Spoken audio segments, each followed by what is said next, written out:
An HSA is one of the most tax advantaged and tax efficient accounts in the entire U.S. tax code. It has a triple tax advantage. It's tax deductible contributions, there's tax-free growth on the dollars in there, and tax-free withdrawals when the dollars are used for qualifying expenses. No other account does all three.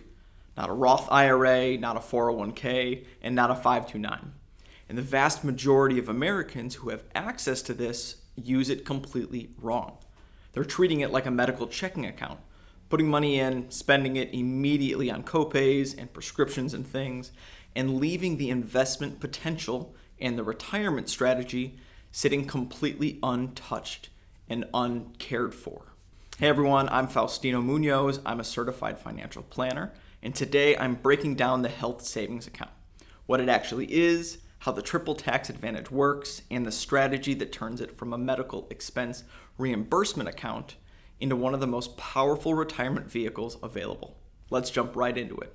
So a health savings account, it's a tax advantaged account specifically designed for people enrolled in a high deductible health plan, commonly called an HDHP. And in 2026, or this year, in order to contribute to an HSA, you must be enrolled in a qualifying HDHP. A qualifying high deductible health plan has a minimum deductible of $1,700 for individuals and $3,400 for families, and a maximum out-of-pocket limit of $8,500 for individuals or $17,000 for families. And again, this is for 2026. So if your health plan meets these thresholds, then you are eligible to open and contribute to an HSA. You cannot contribute, though, if you are enrolled in Medicare already. You also cannot contribute if you are claimed as a dependent on somebody else's tax return. Lastly, you cannot contribute if you also have a general purpose flexible spending account. We'll talk about some of the differences there a little bit later on. So in 2026, the HSA contribution limits are $4,400 for individuals with coverage and $8,750 for family coverage. And if you are age 55 or older, you can make an additional catch-up contribution of $1,000 this year. Now, these contributions can come from you directly or from your employer or jointly. Either way, the total combined contributions cannot exceed the annual limit. And unlike a flexible spending account, an HSA fund, it rolls over every year. There's no use it or lose it rule that exists with an FSA. The balance accumulates indefinitely over time as long as you have that account. Let me walk through each layer of the tax advantage because each one is real and can be very significant for you and your financial planning. Layer 1 is that contributions are tax deductible. If you contribute $4,400 to your HSA this year, your taxable income drops by $4,400 this year. And at, let's say, the 22% tax bracket, that's $968 in immediate tax savings for you and your household. The second layer is that the growth is tax-free.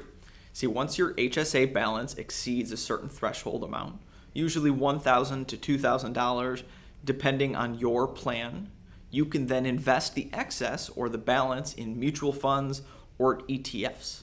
The growth then in those investments is completely tax-free. No capital gains tax, no dividend tax, absolutely nothing on it from that point. Layer 3 is that withdrawals then are tax-free when they are used for qualified medical expenses. Now this includes doctor visits, prescriptions, dental, vision, and a long list of other qualified expenses. If you use HSA funds for qualified expenses at any age, you pay zero taxes on the withdrawal. Now, compare that to a traditional IRA or maybe a 401k. You get the deduction on the way in when you're contributing, but you'll pay full ordinary income tax on the way out, even for those medical expenses.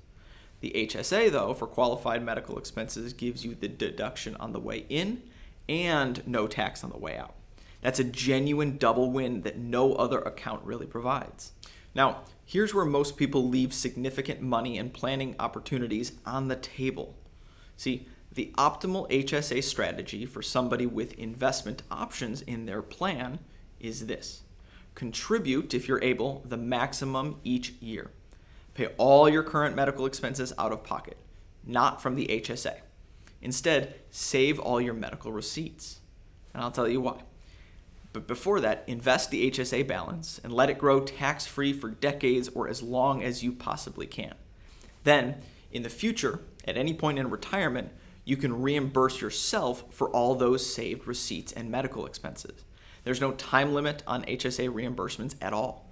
An expense from 2026 can be reimbursed in 2045, for example, as long as the expense was incurred after the HSA was opened and is properly documented.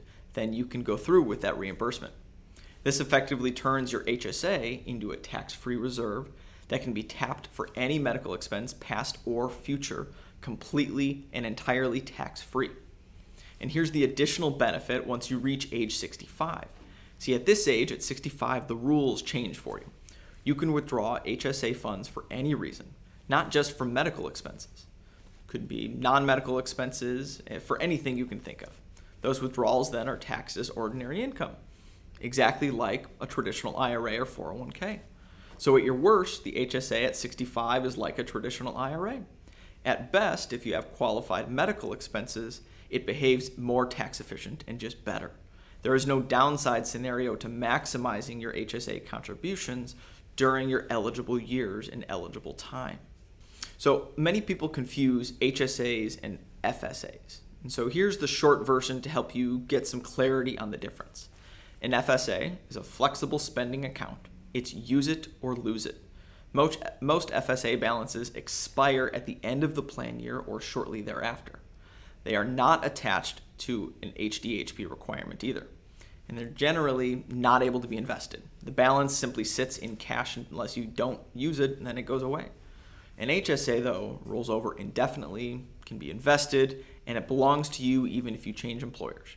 It's portable, it accumulates, and it compounds for your future. So if you have a choice between a high deductible health plan with HSA access and a traditional plan with FSA access, the financial planning answer is typically to run the numbers on the high deductible health plan. The premium savings plus the HSA contribution opportunities often outperform the lower deductible on a more traditional plan, especially if you're generally healthy and you don't expect high medical utilization over the next couple of years. The HSA is the most underutilized tool in the financial planning toolkit, not because it's complicated or anything, but because most people are never told what it actually is. It is a triple tax-advantaged account that doubles as a retirement vehicle and a medical expense reserve that is not a minor benefit. That's a meaningful part of a well-constructed financial plan, and I would encourage you to check it out a little bit more. So if you have access to an HSA and you're not maximizing it, then that's worth a conversation. I do free 30-minute planning calls, and this is exactly the kind of thing that we talk through. The link is in the video description below. Subscribe for more content every week.